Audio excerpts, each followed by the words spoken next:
I'm not gonna lie. I don't know if I'm ever gonna get that many done in 1 year again.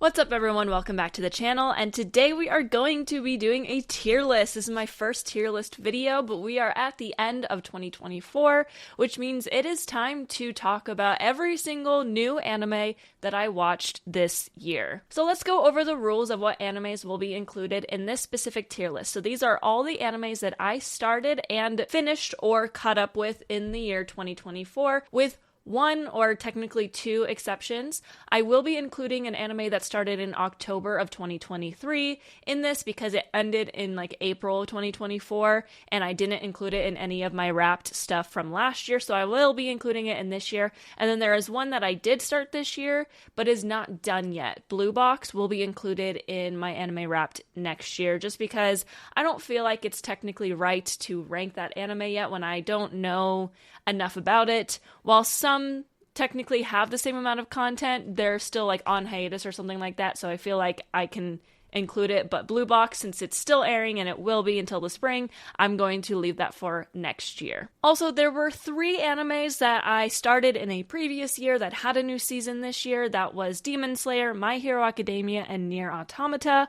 Obviously, you all know how I felt about Demon Slayer. I pretty much did a whole series on it and my channel is pretty much dedicated to it, but I love Demon Slayer the most. My Hero was second and Nier Automata was third. All 3 of them were really spectacular new seasons and I enjoyed all 3 thoroughly, but Demon Slayer, of course, takes the cake for that. Guys, before we dive in, don't forget to like this video, subscribe to the channel, and leave a comment your thoughts on today's video. Also, remember, what I have to say about these animes is completely my opinion, okay? I'm not going to go into detail. There are plenty of animes on here that I probably have quite a few hot takes on. I am not saying this to rattle anyone's feathers or anything like that. I'm just going to be honest with how I felt when I watch these animes, and I am basing this off of what I enjoy out of a show, which is very different from what a lot of people get out of shows. So just keep that in mind. If I happen to rank one of yours low that you just love unconditionally, that's what makes the world go round, guys. All right? Like, that's just how things work. This is all based off of my feelings. So keep that in mind as I go through this list. Don't be offended if I put your favorite in D or whatever. But if you want to follow me on Instagram, I had all of my immediate thoughts on each one of these shows this year posted on my story, and I did highlight it as 2024 new animes, so make sure you follow me on Instagram and check that out. All right, our first one is A Sign of Affection. So A Sign of Affection was my first shoujo of the year, I think. I watched this in like March or something like that, so I really enjoyed this one. I'm gonna try not to say a ton of spoilers, but it's not necessarily a slow burn. I'm usually not a fan of slow burns. I like for the characters to just get together ASAP. But I really enjoyed this one. I love how it showed how disabilities can affect your life, but not in a negative way per se, and I like the characters. I think they were really interesting. I gave this one a 9 out of 10 when I posted it on Instagram. I'm gonna lower that to an 8.5 just based off of the other shoujo animes that I've watched this year, and I will solidly put this one in A. Next is Bungo Stray Dogs. Bungo Stray Dogs is an interesting one because honestly, when I watched this, I gave it a 9.5 out of 10, and this one is gonna be bumped down, I think, to an 8.5. It's really hard to say because, again, like, I'm trying to not let recency bias also affect me because a lot of these animes I saw after. This one I watched in like April or May, so it was fairly early on in the year. This one was interesting because I felt like there were aspects of the story that were extremely well done, but there were also aspects of the story that were kind of lazy. And I feel that way with a lot of stories that have like some kind of magic system where the people actually have abilities that just don't exist in the real world. And I'm very hardcore strict on my magic systems and how much they make sense and how much they work. And I do like this one, but there were still things that to me were kind of just like, okay, well, yeah, Atsushi can totally control his ability just because he's a part of the team now, which makes sense, but also seems a little bit lazy, I guess? I don't know. What I really loved about the show was the characters, which is interesting. Again, I tend to lean towards the shows where the character or the main character, if I love the main character, I'm going to be more obsessed with the show. Example, Demon Slayer, right? Atsushi just isn't that interesting to me. He's really sweet, but I don't care about him that much. It's literally everyone else that I care about. Dazai, Rampo, the president, everyone else, I'm like, okay, I really, really love you. Atsushi just kind of is a plot point to get the story moving forward because it's actually about him. It was interesting because I knew a lot about BSD before I started it. Atsushi was like the only character I knew nothing about. I didn't even know he existed. And I think that just goes to show how good of a cast of characters it is. I usually don't go for those stories where the main character kind of falls to the wayside with all the other characters, but for this one, for some reason, I really enjoyed it. Now, when I finished it, I was really, really hyped about it. I have since then started rewatching it with my husband, and I think just being able to see it along with all the other animes that I watched this year, I'm gonna bump it down to an 8.5, but that is still a solid A tier for me. So we're gonna put it in A. I really, really like it. I'm excited to see what happens next, although it's probably gonna be quite a while before we get more since the manga is only a little bit ways away from where we left off in the anime, but that was a really good one. Okay, Fullmetal Alchemist Brotherhood. So Fullmetal Alchemist Brotherhood was actually my first anime of this year, and I really, really, really liked it. It is definitely well known to be a very well-written story, very cohesive, everything matches together, there are very few plot holes, everything gets closed out well. I really, really enjoyed that aspect of it. However, something was just missing for me. I don't know what it was. I think it felt like something was missing because I didn't find myself really caring that much about the siblings, even though usually stories that are revolving around siblings, especially when like the older one wants to save the younger one, Demon Slayer, I tend to be like latched onto those because I grew up very close with my siblings. I still am very close with my siblings, so those just like speak to me a little bit differently. There was just something missing for me. I don't really know what it was. I can't tell you exactly what it was that didn't speak to me. It just didn't for some reason. I think it's because I don't really like Ed. I'm sorry. I love Ed, but I also don't really like him. So I really still enjoyed it. I thought that it was just super, super well done, and I can see why it's a classic. So this one is also going to go in A. All right, Dandadan. We go from the first one of the year to one that's kind of brand new. It just finished for me. Dandadan was the surprise of the year for me. I'm gonna be real with y'all. The way Dandadan happened was very weird for me because I originally did not have any idea what it was or have any interest in watching it. And then I found out that my favorite voice actor was voicing the main character, Natsuki Hanai. And I was like, okay, maybe I'll give this a try when it comes out. But I still wasn't fully sure I was going to be super into it. I'm usually not into like ghosts and aliens and that sort of thing. I don't know, it's just not really my cup of tea. By the way, side note, when I mention voice acting in these animes, I'm just going to put a disclaimer. I watch anime subbed. I do not watch it in dubbed. This is not me trying to be a purist, but I am learning Japanese, and it can serve as a little bit of a way for me to learn as I listen very closely and try to catch everything that I can. I also am a big believer in watching every piece of media that I watch in its original format, meaning if it's an Italian movie, I watch it in Italian with subtitles. I don't really care if you watch it dubbed, but whenever I mention voice acting, I'm talking about the Japanese voice acting. Okay, now that we got that out of the way, it got on my radar because he was in it and he was the main character. And then it got even more on my radar when it was announced that he was going to be doing a panel at Anime Expo where they were going to show the first episode of the show. I was at Anime Expo, it was after Demon Slayer, so my friend and I decided, we booked it from the Demon Slayer panel, which was in a different building, and booked it to the Dandadan panel, still got like way back in the back because so many people were excited to see it, but I knew nothing about it. The first episode that I got to see in July, I was not sure I was going to enjoy the show. We all know what happens in the first episode if you've watched the show. I was not a big fan of it. It's kind of one of those things where I think you have to earn it to be able to depict a scene in the way that they did, but they did not earn it yet because this was the first episode. I would have much preferred them to put her in a situation, like they could have put her in any like different kind of dangerous situation and not have to make it like that. So it kind of turned me off to it, but I decided to give it a go, and if you watched my reactions to it at all, I reacted to every single episode. I ended up really enjoying the show. I feel like the female cast of the show is some of the best written, if not the best written female cast members in a shonen that I have seen to date. They all have amazing abilities. They're all kind of depicted as honestly stronger than the men in the show.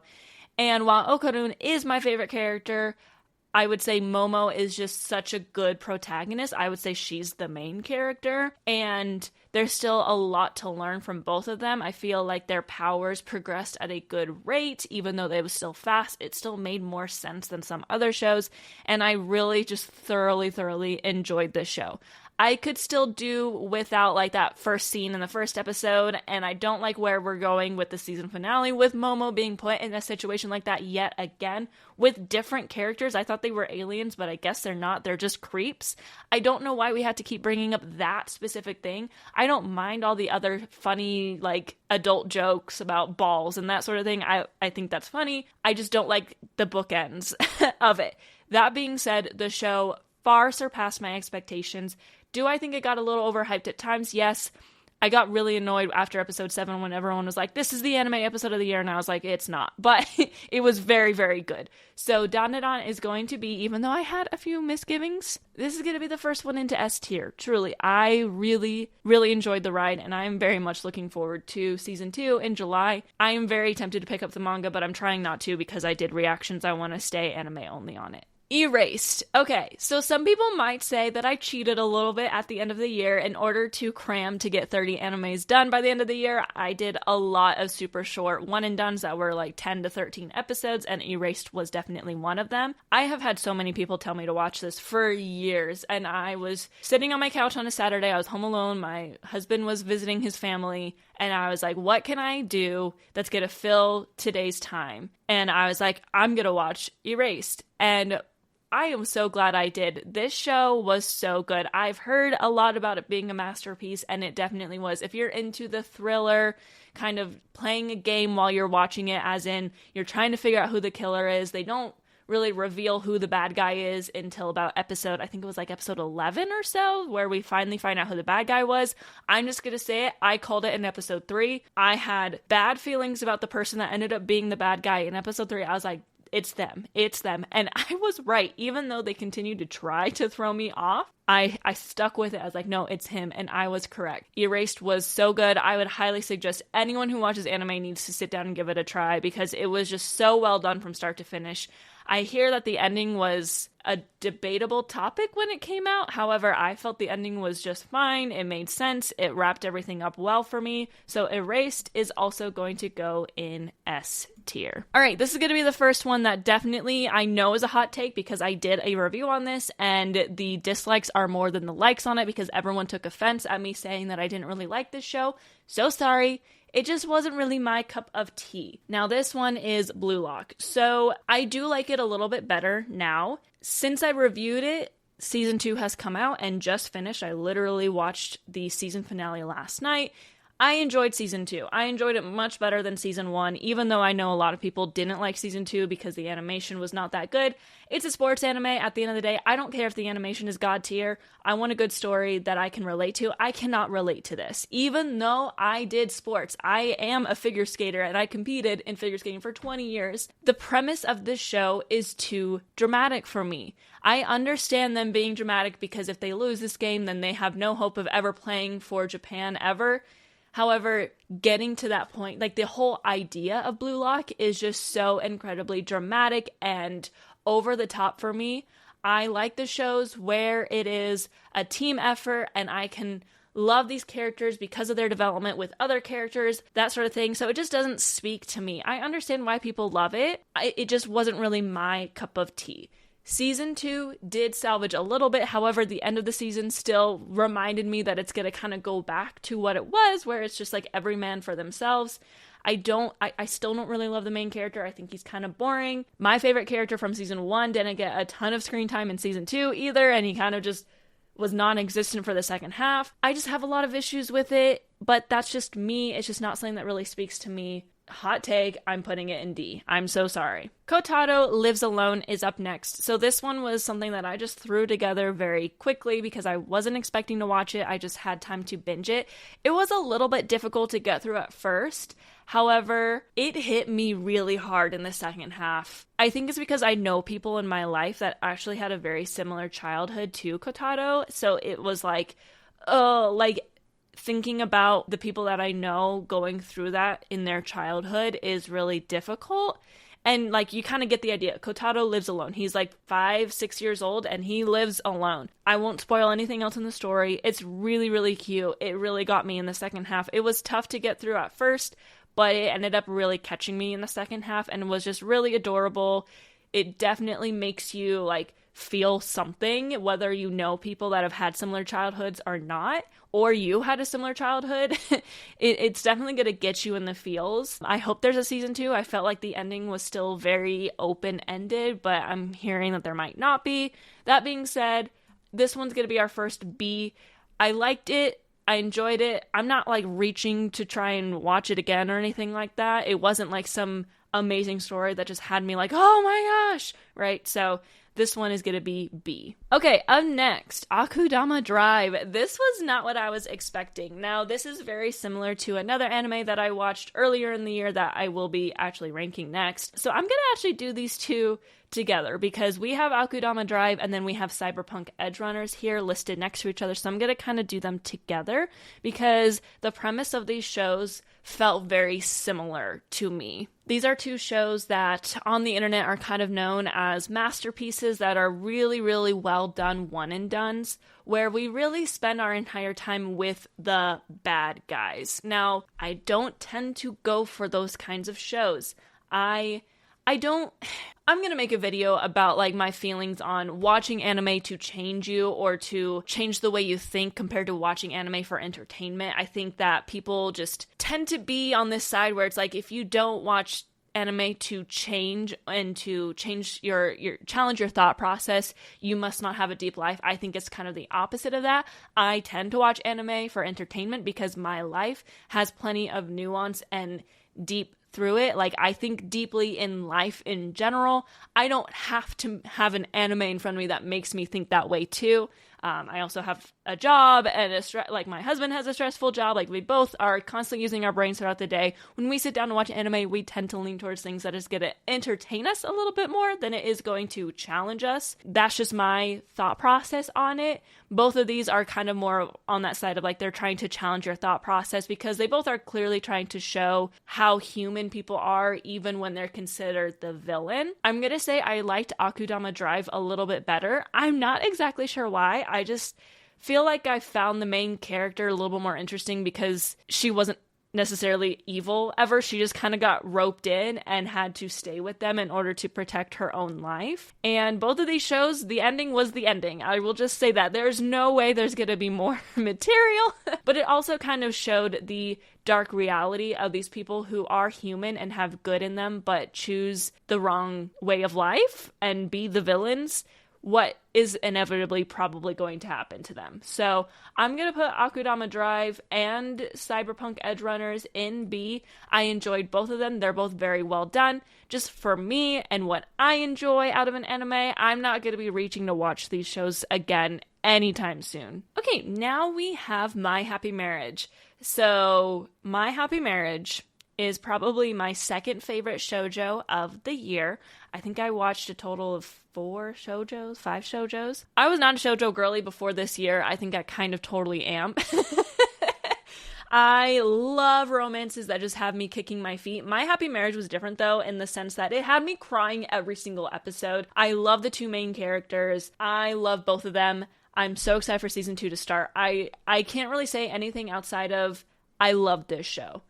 It got me. The romance is so cute. The story is well done. There's magic in it. There's fighting in it. There's mystery in it. But the romance still takes the cake for one of the better romances of the season of shoujo that I've seen, in my opinion.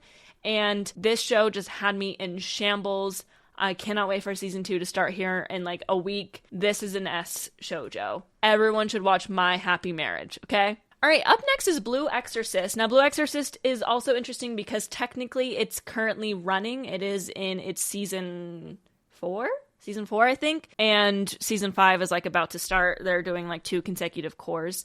I am still including this in it because I watched it and completely caught up in this year. This is a little bit different than Blue Box, in my opinion. I have plenty of material that I can rate this on. And I'm just going to say, I definitely like it better than the internet does. There is definitely a lot of stuff about it that's not that good. Unnecessary fan service, that sort of thing. However, this story just goes to show, it leans into what I prefer in anime, which is that everyone is working together, they're learning to work together, they have development through each other. I think the action is interesting, I think the story is interesting, I'm always interested to see what happens next. There's a couple things that kind of came out of the blue, like the big twist of season 3 with there being a traitor. That didn't make a lot of sense to me because there was literally no build up to that. There was nothing that led me to believe that that person would be a traitor at all. There needs to be like little subtle hints, and there was nothing, in my opinion. Maybe I was just slow. But I genuinely love the story. I think the voice acting is really good. I really care about the characters and them working together. So this one's going to solidly go in A. Horimiya. Horimiya was a shoujo that I was not planning on watching, but I actually had a friend tell me, you need to watch this if you have some extra time, and I am glad I did. This is, again, something that's not really a slow burn, and I tend to lean towards not the slow burns. However, we have a couple slow burns to talk about that I really enjoyed this season. I really, really, really enjoyed this one. This was just a good watch. It was really cute. It was really fun. I'm actually trying to collect the manga because I heard that the anime cut out a lot of stuff, but I did watch the second season where it kind of filled in a lot of things that was cut out, but it was really enjoyable. This is going to be another A. A lot of the animes that I watched are definitely in this A category because it was just, I really enjoyed it. I don't have many qualms, but it's not one where I'm like, oh my gosh, I will never forget this anime. Okay, very opposite of Blue Exorcist. Kaiju number 8, I liked way less than the internet. So this one, and I did post a review for this one as well. This one, literally, people were posting, people that I know, like genuinely know that I'm either friends with online or friends with in real life. The first episode came out and people were like, this is my new favorite anime. And I was like, okay, this has got to be good. I watched the first episode and I was unimpressed. Like, it was your average shonen start and also kind of gross. It made me a little bit sick to my stomach. And I was just kind of bitter because everyone was like, oh my gosh, this show was so good after the first episode. It's my new favorite anime. I love it so much. And it was just like your basic shonen start. Like, honestly, we had a big event happen and that's about that. It was very average to me. Now, the second half of the story, or of the season, I should say, really got me. First of all, Hoshina saved the show for me.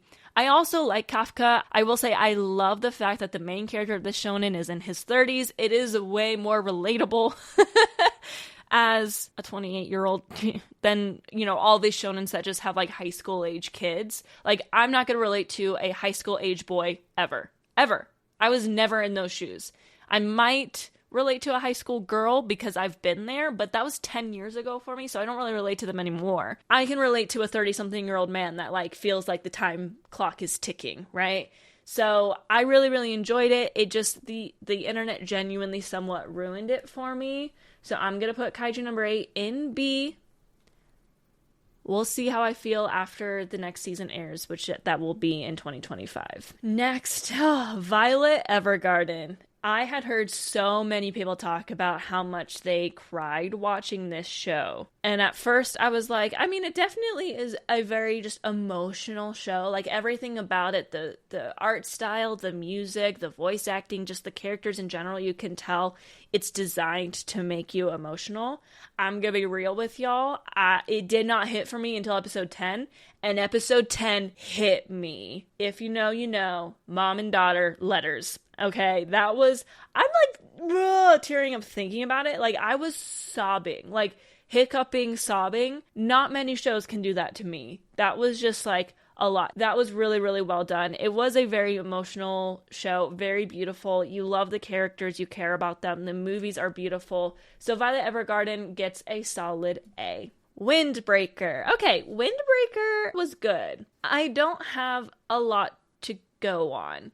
I have a lot of friends that absolutely love and adore the show. I loved the show. I liked the show, I should say. I don't have much to say about it yet. I feel like I haven't gotten to know the characters well enough yet. There's nothing that really jumps out at me. However, I do like the brotherhood that I see developing, and I really, really like that part about it. And it seems like it's going to be a show where it's about teamwork is what's gonna get you forward, and that's definitely a theme because they talk about it with the main character. The main character is all alone, and everyone's telling him, you have to work together with everyone. You won't make it to the top alone. So I like that, and I'm really looking forward to where it goes. But for now, just with what I have, the 13 episodes, it's a B because it's there. Like, I enjoyed it, but I'm not like, oh my gosh, I cannot wait for the next season, although I know the next season is in April, and I'm looking forward to it. I'm not like, I need the next season now, I need to read the manga, but I think I can definitely get there based off of how they're starting this story. Ranking of Kings. Okay, Ranking of Kings was super, super adorable. This was like the second anime I watched this year. I really, really liked it. I liked everything I watched this year, to be honest. Like, everything had really good things about it.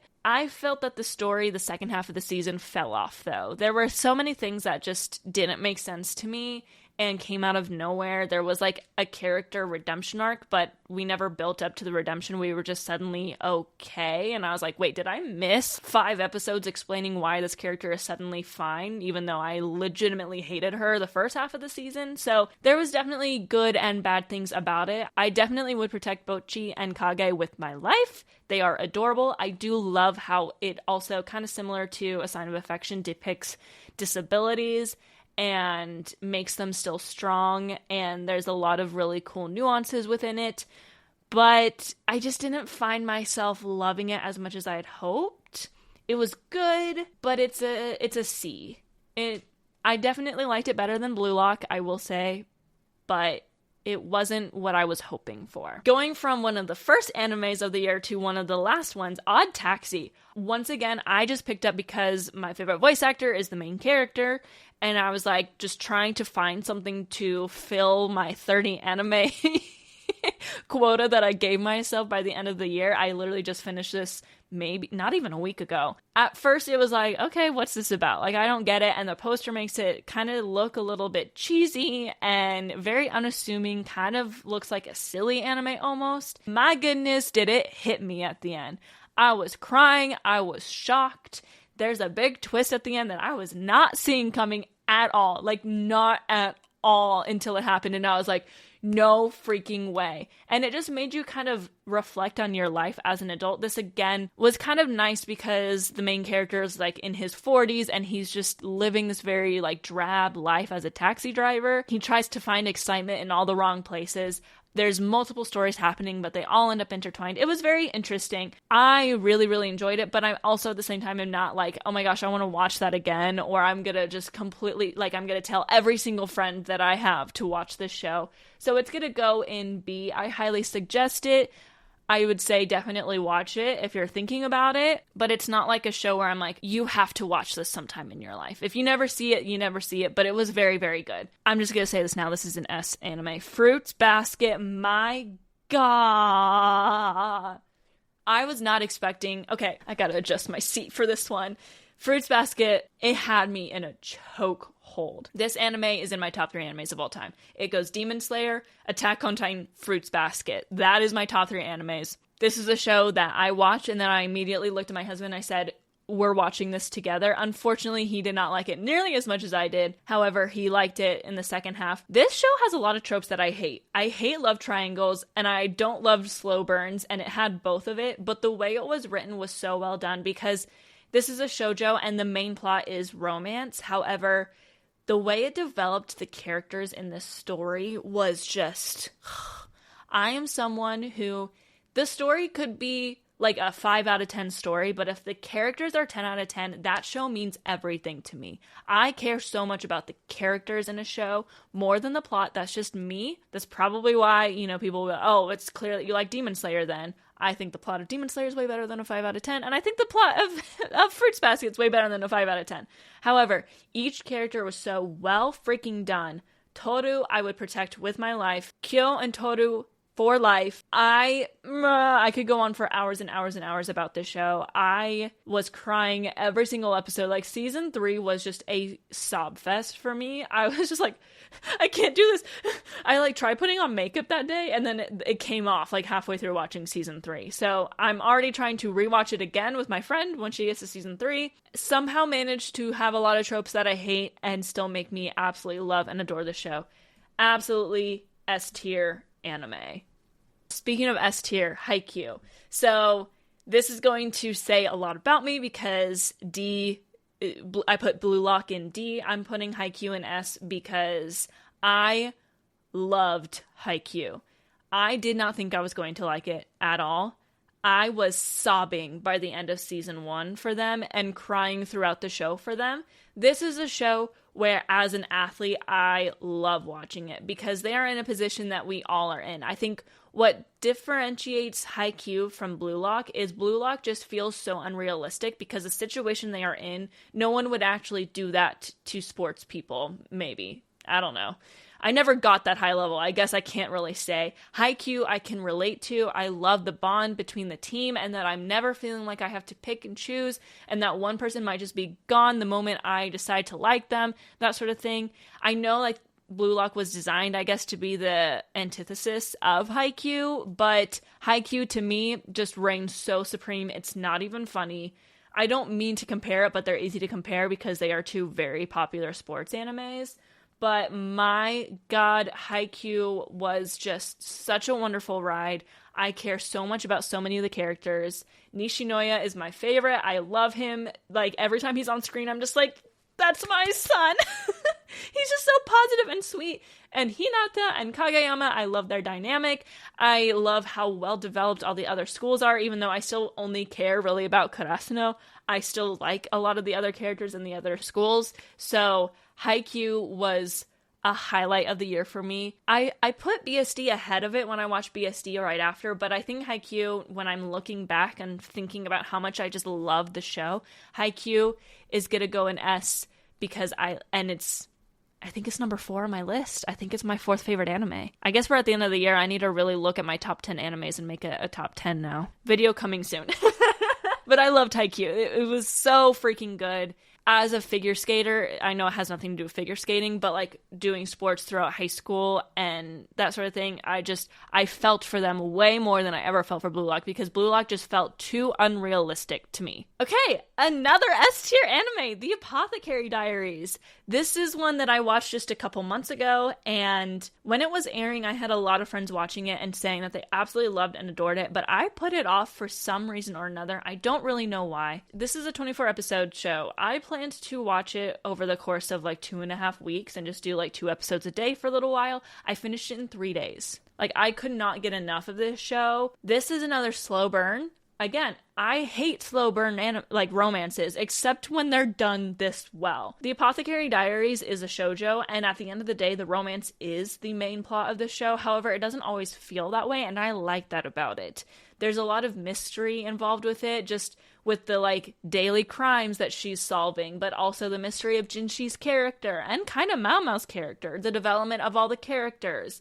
They did a really good job at making me hate her biological father, and then all of a sudden kind of understanding and kind of liking him at the end after just an episode. I'm so excited for the season to start. I'm gonna be cosplaying Mao Mao soon. This is S tier for me.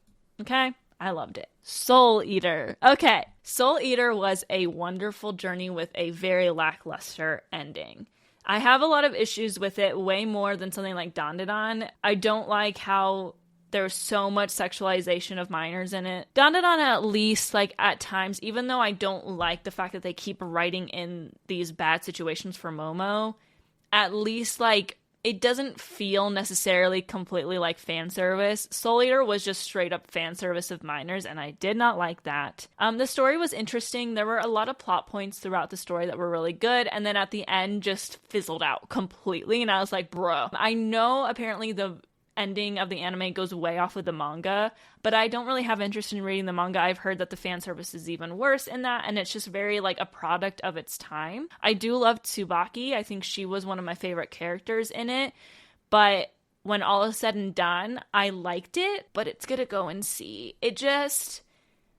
when I look at like all of the shows that I watched this year too, it just kind of falls to like, yeah, like it was good, but there was nothing about it that was great, in my opinion. Undead Unluck. Okay, so Undead Unluck was the one that I started in October of 2023, but the season ended in April of 2024, so I'm counting it for this year. I loved it. Again, similar to Soul Eater, a lot of unnecessary stuff, and just downright, like, again, he was, yeah, that's my biggest issue. They get away from that very quickly, and it actually has developed into what I think is a fairly well done romance. There's a lot of interesting characters and a lot of great fight scenes. I did very much enjoy it. I just still had a lot of stuff about it that, to me. So we're gonna put it in B, because I think it can get there. I think it can get a lot better. But unlike, like, I feel like a lot of people are comparing Undead Unluck and Dandadan right now because they have very similar issues and also very similar great things about it. Undead Unluck felt way more unnecessary most of the time over Dandadan, but I'm willing to give it a good try. So we'll see where it goes. Also, Shen, love you. Okay, here's my other huge hot take. I'm not gonna talk about this one for very long because I know that the anime fans are going to come after me. Vinland Saga, I did not like.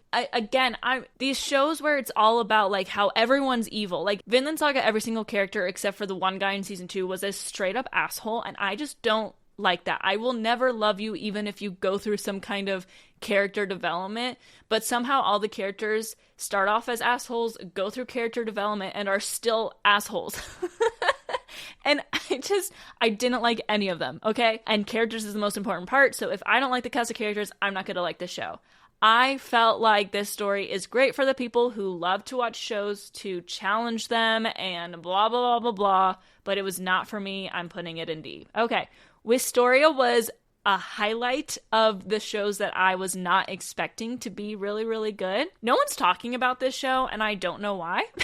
Yes, it is not very well written. It's very just like basic and straightforward, but if you are still with me, you know that I tend to lean more towards those shows, and there's nothing wrong with that. This show gave me chills at the end. The end of episode 11 had my hair standing up on my arm, goosebumps. I was like, yes, let's go. Is it kind of a copy and paste of Black Clover? Yes. But I can see it doing things better than Black Clover. I could very much see it be like a copy and paste of Black Clover, but it cuts out all the crap that we don't need. There hasn't been like any fan service in it, which I really, really like. And the characters are interesting. I like the magic system, kind of. There's still a lot of things about it that are meh to me. I'm interested to see where this main character goes, but it's just so much of a copy and paste of Black Clover that I cannot put it higher than A.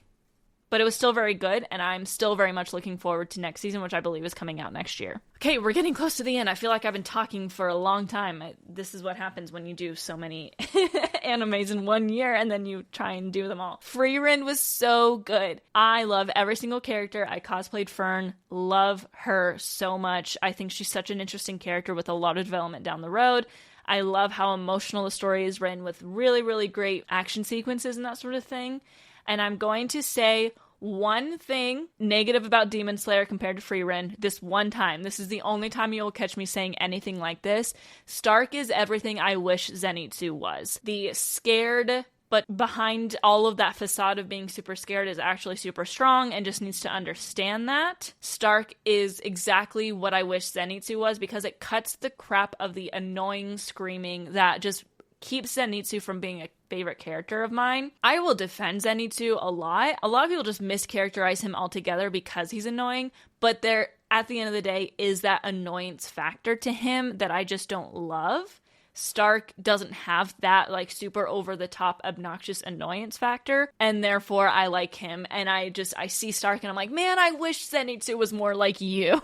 But that being said, Frieren was definitely a highlight of the year for me. I'm gonna put Frieren in S tier. I'm really excited to see where the story goes. Mashle. Okay, Mashle, kind of like Wistoria, had a lot of Black Clover concepts to it, but to me it was way more a copy and paste, like a comedy anime version of Harry Potter. I really, really enjoyed Mashle. My biggest issue with it is that it focused so hard on the comedy that I felt like there were no stakes involved, because every time it felt like there were going to be stakes and it was like, they are fighting very death-defying battles and very real battles. I never once felt like anyone was going to die, because they would just make it funny for some reason. And I get that it's more of a comedy, but it's also a shonen, so I want that comedy aspect of it still, but I want to see more stakes. So I really enjoyed it. Of course, Bing Bong Bong Born was one of the best anime OPs of the year, but I'm gonna put it in B because it was just like, I found myself just wishing for stakes to get higher, and it never happened. Hell's Paradise, I can't say a lot about yet. I just don't know enough about it. The animation was beautiful. The characters are very interesting.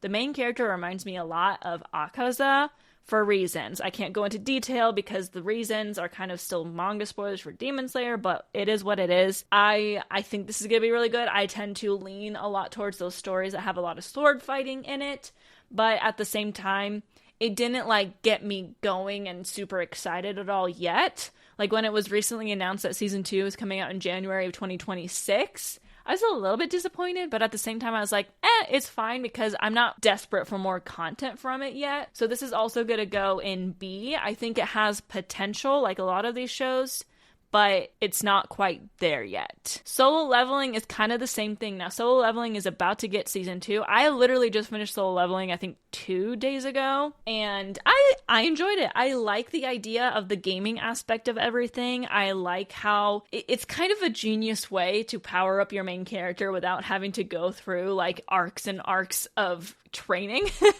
I'm very interested to see how it works out though. I still say my prediction is that him sacrificing himself in that dungeon, that was like the final boss dungeon.